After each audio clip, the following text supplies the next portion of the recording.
Baik, Assalamualaikum warahmatullahi wabarakatuh. Halo semuanya. Oke, untuk pertemuan pertama kita hari ini, kita hanya akan membahas terkait silabus tentang mata kuliah teori pekerja sosial internasional. Untuk materi lebih lanjutnya kita akan bahas di minggu depan.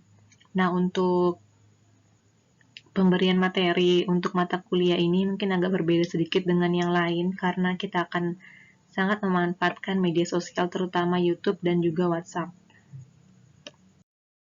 Oke, ini biodata singkat. Mungkin masih pada ingat saya siapa. Saya perkenalkan diri lagi ya. Nama saya Ida Purwastuti. Bu Ida yang suka dipanggil.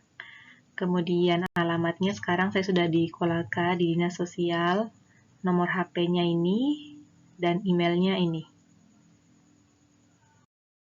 Oke, untuk mata kuliah ini, teori pekerja sosial internasional, ada 3 SKS jumlahnya. Jadi materi akan saya bagikan setiap siang di YouTube, bisa dilihat. Kemudian media belajar kita YouTube dan grup WA. Metodenya di YouTube ada ceramah, tanya jawab bisa di grup WA, begitu juga diskusi. Kemudian di sini akan kita bahas beberapa teori-teori Peksos. Untuk pertemuan hari ini kita akan hanya bahas tentang silabusnya.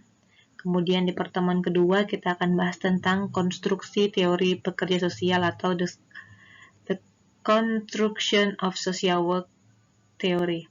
Nah, di sini kita akan membahas tentang seberapa pentingnya teori Peksos, bagaimana kaitannya teori dengan pekerja sosial. Kemudian di pertemuan ketiga kita akan bahas tentang teori psikodinamika atau psikodinamik perspektif. Di sini kita akan bahas tentang bagaimana pentingnya psikologis, pelajaran tentang psikologi seseorang, tentang id, ego, dan super ego dalam menangani atau intervensi terhadap klien. Kemudian di teori keempat, perilaku kognitif atau cognitive behavioral theories. Di sini kita akan membahas tentang bagaimana klien dapat menyelesaikan masalahnya dengan cara mengubah perilakunya. Kemudian untuk yang kelima ada teori sistem dan perspektif ekologis. Dan di sini kita akan bahas tentang bagaimana individu dengan orang-orang di sekitarnya dan lingkungannya. Terus yang keenam ada teori krisis intervensi. Di sini kita akan bahas intervensi krisis apa saja yang dapat dilakukan oleh pekerja sosial atau intervensi krisis mana saja yang disebut krisis atau kasus yang disebut krisis dan perlu diintervensi secepatnya. Kemudian yang ketujuh ada teori pembelajaran sosial. Kita akan bahas tentang cara mengintervensi seseorang berdasarkan pembelajaran sosial. Kemudian di pertemuan ke-8 ini ada middle test atau TS. Nah, ini agak lebih cepat dari jadwal seharusnya. Tidak apa-apa ya, biar kita bisa lebaran tanpa tugas ataupun materi lagi. Kemudian di pertemuan ke-9 kita akan bahas tentang teori humanisme, eksistensialisme, dan spiritualis.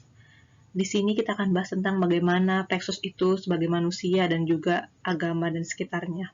Kemudian teori pertukaran sosial, ada juga teori pemberdayaan dan advokasi, ada juga teori berfokus pada kekuatan dan solusi, bagaimana cara mengintervensi seseorang itu dengan apa yang dimilikinya. Kemudian teori berpusat pada tugas, kemudian teori feminis, dan teori anti-diskriminasi dan multikultural. Kemudian kita akan final test. Nah, ini evaluasinya seperti biasa, kehadiran 30%. Jadi kehadiran saya akan lihat bagaimana berapa orang yang sudah lihat link YouTube-nya, kemudian absennya akan di grup WA, terus ada penugasan juga nanti, ada middle test dan juga ada final test, masing-masing 25%. Kemudian ini tugas, kalau ada tugas dan tugas kita semua, jadi nanti harus ada buat grup WA, terus kita harus saling mengingatkan untuk nonton YouTube-nya atau mengerjakan tugas kalau ada tugas kelompok dan individu. Kalau ada tugas kelompok, tolong buat presentasi yang menarik. Kemudian ingat untuk menonton YouTube. Jika ingin ada yang ditanyakan, silakan di WA.